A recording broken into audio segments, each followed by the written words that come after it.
بسم اللہ الرحمن الرحیم۔ السلام علیکم۔ آج کی ہماری ویڈیو ہے امام زینulabedeen کے بارے میں۔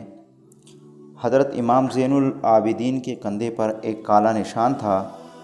حضرت امام زینulabedeen کی جب وفات ہوئی تو نہلانے والے نے دیکھا کہ ان کے کندھے کے اوپر ایک کالا نشان ہے۔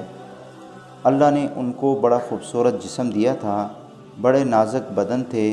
غسل دینے والا بڑا حیران ہوا، بات سمجھ نہ آئی تو اس نے گھر کے لوگوں سے پوچھا یہ نشان کیسا ہے؟ کہا ہمیں بھی معلوم نہیں۔ بات ان کی اہلیہ تک پہنچی، انہوں نے بھی لا علمی کا اظہار کیا۔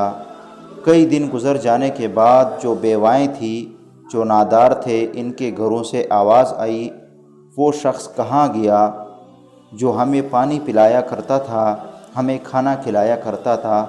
تب جا کے پتہ چلا کہ رات کے اندھیرے میں پانی کی مشک اور آٹے کے بوری وغیرہ وغیرہ اپنے کندھے پر لے کر ضرورت مند لوگوں کے گھروں میں پانی بھرنے اور ضرورت کے اخراجات دینے حضرت زینulabedeen جایا کرتے تھے، اور اپنی زندگی میں کسی کو پتہ ہی نہیں چلنے دیا کہ کون آ کر پانی بھر جاتا ہے، کون آ کر کھانا دے جاتا ہے، کون آ کر گھر کی ضروریات دے جاتا ہے۔